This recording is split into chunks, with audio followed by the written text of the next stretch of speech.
Hello folks. A very warm welcome to another video. In this video we are going to discuss about the types of programming languages.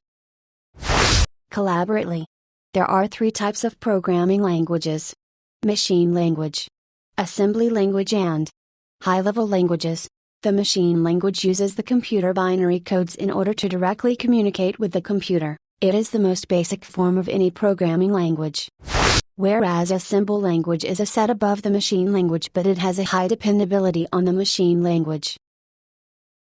And a high-level programming language uses the most easy syntax as compared to the machine and the assemble language for programming. That is the only reason we use a number of high-level programming languages to perform tasks.